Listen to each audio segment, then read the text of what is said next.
Shri Ganesha Sharada Gurubhyo Namaha Ramaya Ramabhadraya Ramachandraya Vedhase Raghunathaya Nathaya Sitaya Pataye Namaha. Welcome to all for this session on Ramayana to chapter 40 of Ayodhya Kanda.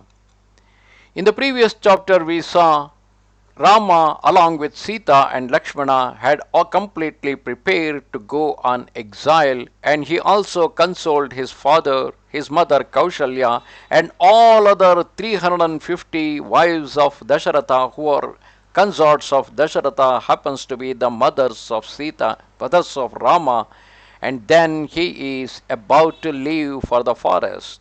Sri Rama, overcome with grief, touched the feet of his sovereign and bowing down with Lakshmana and Sita, circumambulated the king. Having taken leave of his father, Rama with Sita paid reverence to the sorrow-stricken queen Kausalya.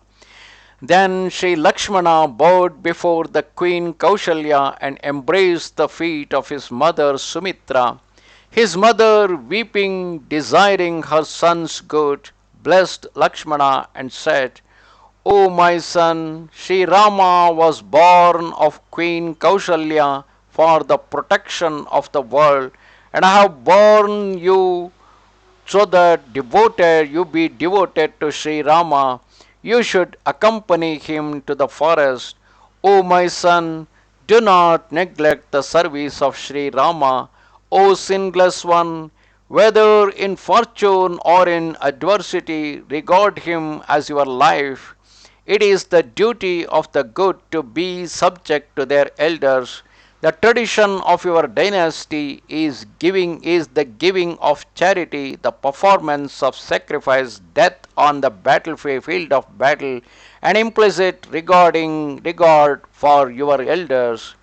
Speaking thus, Sumitra, seeing Rama ready to depart for the forest, again and again exhorted Lakshmana in this wise: O my son, enter the forest with Rama. O child, have no anxiety, do not grieve either for your father, mother, home, or country. Esteem Rama to be Dasharatha like your father, and Janaki as myself, and the forest equal to Ayodhya. Sumantra now addressed Rama with humility as Matali addresses Indra.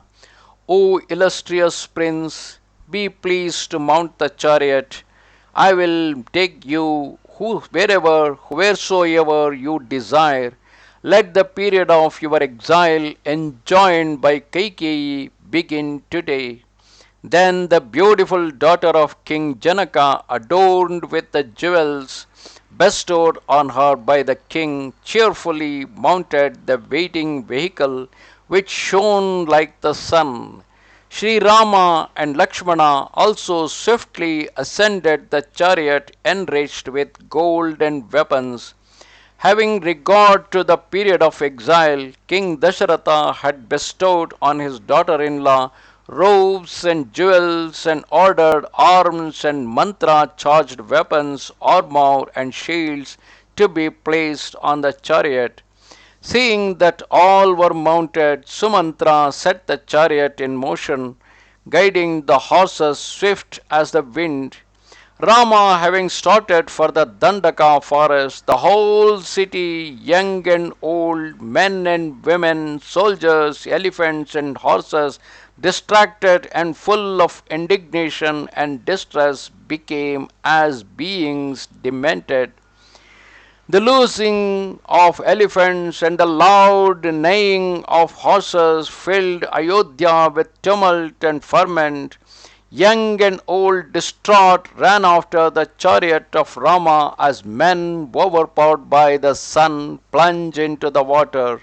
Some running beside the royal car, some behind looking up towards Rama, others weeping and lamenting, cried to Sumantra, O charioteer, drive slowly, draw in your steeds, so that we may see the face of Rama so soon to be hidden from us.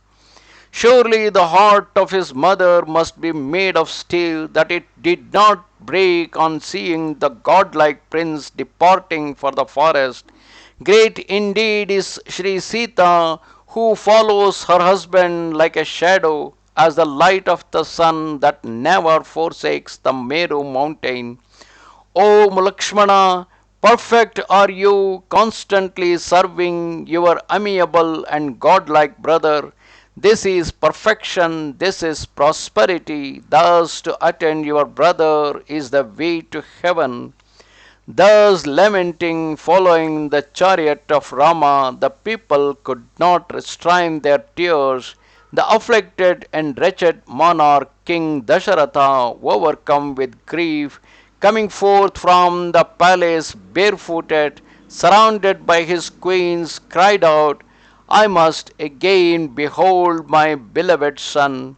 When he heard the lament of the women waiting like she elephants, when their mates are bound in chains, and like the full moon in eclipse, King Dasharatha was bereft of his splendor. Sri Rama, free from anxiety, urged the charioteer on, saying, Go faster and faster. And as he spoke, enjoining Sumantra to drive more speedily, the people surrounding the chariot, they cried, Stay, stay, so that the charioteer knew not how to obey both commands. The dust raised by the wheels of Rama's chariot was laid by the tears of the people. As Sri Rama left the city, the people weeping and bewildered were distraught, the tears of the women falling like drops of water on lotus leaves when fishes leap. The people following Rama's chariot and perceiving the anguish of the king wept in sympathy. A great tumult now arose from the ladies of the palace, and the king's attendants all weeping and crying, O Rama, O Kausalya, and hearing the wailing and lamentation of people, Sri Rama looked back and beheld the king and his brother and his mother Kausalya barefooted following his chariot, and was filled with sorrow. Sri Rama, bound by the cord of duty, turned his eyes from his parents as a foal not permitted to follow its dam.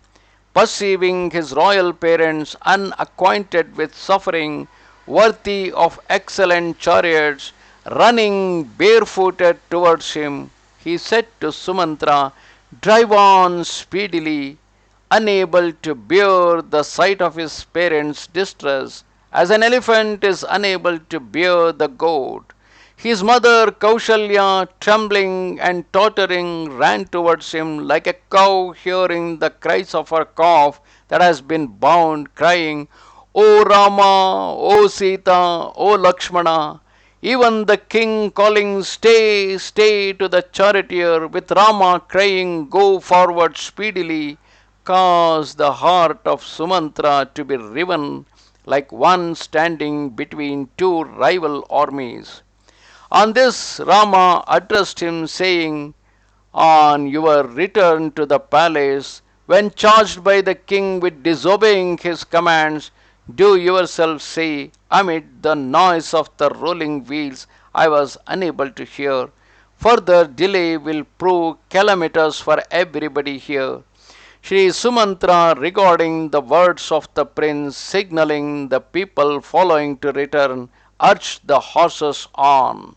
The chariot, outstripping the king, caused him to halt with his household, and mentally circumambulating Rama, he returned to the palace. The courtiers now said to the king, None follows a friend for whom he wishes to see return. King Dasharatha, hearing this injunction, bathed in perspiration, utterly wretched, stood gazing at the receding chariot. Thus ended chapter 40 of Ayodhya Kanda in Ramayana. Namaste Sharada Devi, Kashmira Puramasini, Twamaham Prarthaye Nityam, Vidya Danancha Dehime. Goodbye.